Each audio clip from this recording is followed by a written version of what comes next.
मान लीजिए इस धरती पर आप इकलौते ऐसे इंसान होते जिसे ये ना पता होता कि वो कौन है, बाकी सबको पता होता। जानते हैं ना ये आपके लिए कैसा होता?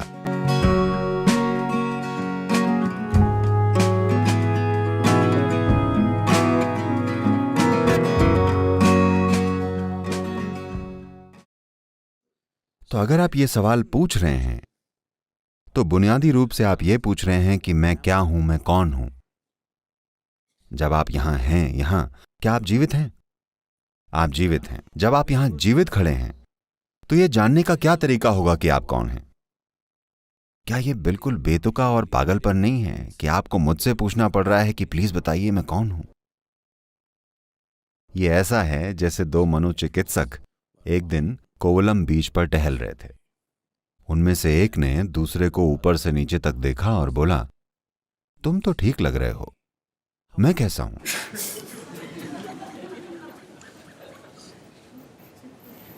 ये बिल्कुल वैसी ही बात हुई है ना? आप यहां बैठे हैं, आप जीवित हैं, आपका अस्तित्व है, और आप मुझसे पूछ रहे हैं कि मैं क्या हूं, मैं कौन हूं? क्या यह बेतुका नहीं हुआ? बहुत बेतुका है ना? Only thing is the majority is with you. That's the only comfort.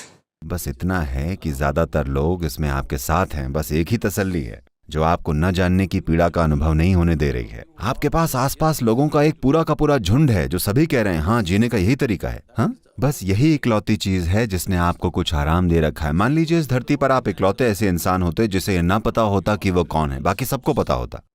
जानते हैं ना ये आपके लिए कैसा होता? हाँ, आप नहीं जानते कि आप कौन हैं और आप दुनिया में बिजी हैं। क्या इसका कोई मतलब हुआ? क्या ये पागलपन जैसा नहीं मालूम पड़ता? हाँ, ये पागलपन है ना? पर आराम ये है कि आप एक बहुत बड़े पागलखाने में हैं जहां हर कोई आपके जैसा है। तो आपकी प्रॉब्लम ये है कि अभी आपका अस्तित्व ही किसी दूसरी चीज की तुलना में है। आपका अपना कोई अस्तित्व ही नहीं है। जरा इस पर गौर कीजिए। अगर अभी आपके पास कोई ऐसी चीज ना होती जो सबके पास है, सबके पास नाक है, मान लीजिए आपके पास नाक ना होती, असल में आप बेहतर सांस ले पाते हैं ना? अगर आपकी नाक हटा ली जाए तो आपको 22% ज्यादा ऑक्सीजन मिलेगी, आप ज्यादा सेहतमंद होंगे, सब कुछ बेहतर होगा। पर पता है ना कि आप कितना दुखी होते, क्योंकि बाकी सभी के पास नाक है। हाँ या ना? या फिर आपके पास कुछ एक्स्ट्रा आ जाता जो दूसरों के पास ना होता, आप तब भी पीड़ित होंगे, है ना? मान लीजिए आपका एक सींग निकल आए। आप जानते हैं यह कितना भयानक होता। पर अगर हर किसी का सींग होता तो हम उसे पॉलिश कर रहे होते, सजा रहे होते, है ना? आपका बुनियादी अस्तित्व ही तुलना पर टिका है। आपका खुद का कोई अस्तित्व ही नहीं है, सब कुछ तुलना पर टिका है।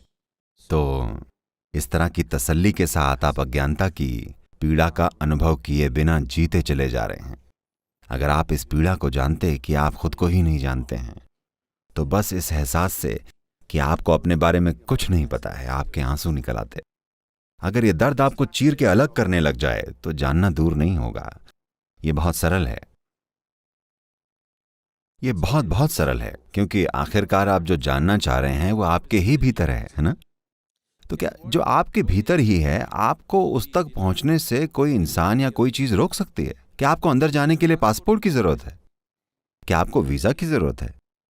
भीतर मुड़ने के लिए जो अंदर है उसे जानने के लिए क्या आपको किसी की अनुमति की जरूरत है, या कोई आपको रोक सकता है? क्या दुनिया की कोई भी ताकत आपको रोक सकती है? नहीं। तो आपको कौन रोक रहा है? आपको कौन रोक सकता है? सिर्फ आप खुद, और कोई भी नहीं, बल्कि आप खुद। किसी और की आपको रोकने की क्षमता नहीं है ना? तो आप खुद को रोक क्यों रहे हैं? बस इसलिए क्योंकि आपने अपना पूरा अस्तित्व अपने बाहर बनाकर रखा है। आपका होना ही दूसरों के साथ तुलना करने पर टिका है। क्योंकि This has happened to you simply because the very nature of sense organs is like this. आपके साथ ऐसा इसलिए हुआ है क्योंकि इंद्रियों की प्रकृति ही ऐसी है। क्योंकि जीवन का आपका अनुभव बस इंद्रियों के बोध तक ही सीमित है। यही वजह है कि क्यों आपका अस्तित्व दूसरों से तुलना पर आधारित है, अपने आप पर नहीं। क्योंकि इंद्रियों की प्रकृति ऐसी ही है। अगर मैं इसे छू लूं तो ये मुझे ठंडा लगता है। ये मुझे ठंडा लग रहा है इसलिए नहीं क्योंकि ये स्टील की रॉड ऐसी ही है। बल्कि इसलिए क्योंकि मेरे शरीर का तापमान ऐसा है।